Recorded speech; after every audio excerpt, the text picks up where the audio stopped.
You find me on a Tuesday, on my Tuesday trip to town. You're sellotaped to the inside pane of the jumble shop window, a photograph of your mangled face, and underneath an appeal for a compassionate and tolerant owner, a person without other pets and without children under 4. The notice shares street-facing space with a sheepskin overcoat, a rubber wood tambourine, a stuffed widgeon, and a calligraphy set.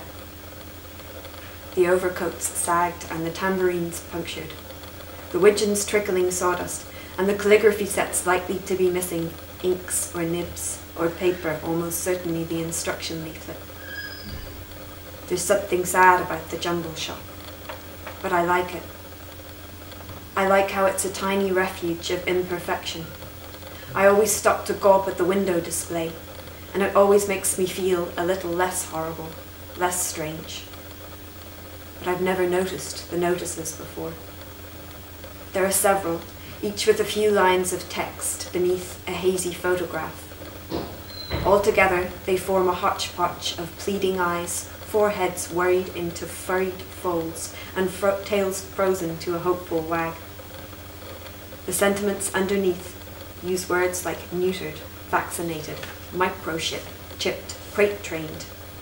Every wet nose in the window is alleged to be searching for its forever home. I'm on my way to purchase a box of incandescent bulbs, because I can't bear the dimness of the energy savers, how they hesitate at first, and then build to a parasitic humming so soft it hoaxes me into thinking some part of my inner ear has cracked, some vital vessel of my frontal lobe. I stop, unfold my hands, and examine the fire-spitting dragon painted onto the tambourine's stretched skin, and the widgeon's bright feet bolted to a hunk of ornamental cedar, its wings pinioned to a flightless expansion, and I wonder if the calligraphy set is missing its instruction leaflet. You're sellotaped to the bottommost corner. Your photograph is the least distinct, and your face is the most grisly. I have to bend down to inspect you, and as I move, the shadows shift with my bending back. I blank out the glass of the jumble shop window, and I see myself instead. I see my head sticking out of your back like a bizarre excrescence. I see my own mangled face peering dolefully from the black. The shelter is a 45-minute drive, and 3 short, fat cigarettes from home. It occupies a strip of land along the invisible line at which factories and housing estates give way to forests and fields.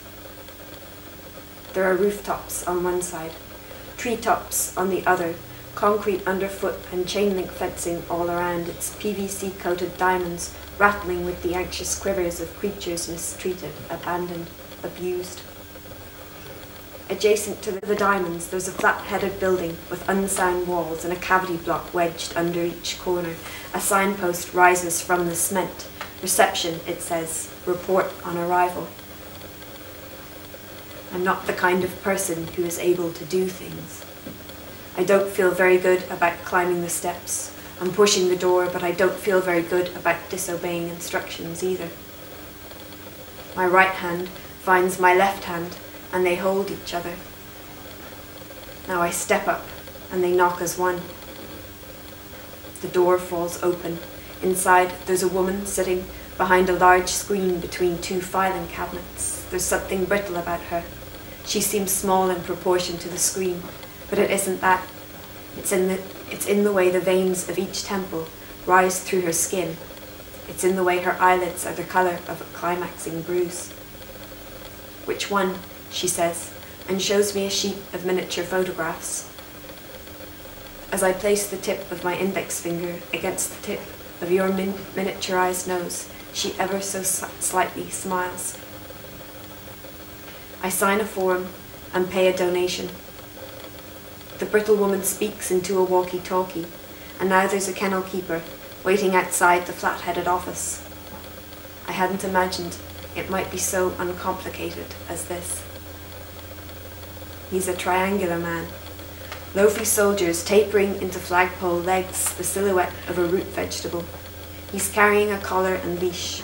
He swings them at his side and talks loudly, as he guides me through the shelter. That curs for the injection, I said soon's I saw him, and wouldn't you know, straight off he sinks his chompers into a friendly fellow's cheek and won't let go. There he is there.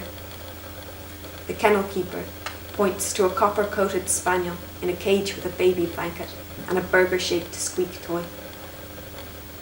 The spaniel looks up as we pass, and I see a pair of pink punctures in the droop of his muzzle. Vicious little bugger. Had to prise his jaws loose and got myself bit in the process. Won't be learning his way out of a nature like that. Another day, you know, and he'd have been put down. I nod, even though the kennel keeper isn't looking at me. I picture him at home in a house where all of the pot plants belong to his wife, and the front garden's been tarmacked into an enormous driveway. His walls are magnolia, and his kitchen cupboards are stocked with special toasting bread, and he uses the bread not only for toasting, but for everything. Any good for ratting, I say. A good little ratter, all right, the kennel keeper says. There he is, there. And now I see he is pointing at you. You're all on your own, in a solitary confinement kennel beside the recycling bins. There's a stench of old meat, of hundreds and hundreds of desiccated globules stuck to the inside of carelessly rinsed cans. There's dust and sweet wrappers and cardboard cups whirling in from the warmth of traffic passing on the road. There's the sound of yipping and whinging from around the corner and out of sight. It's a sad place, and you are smaller than I had expected.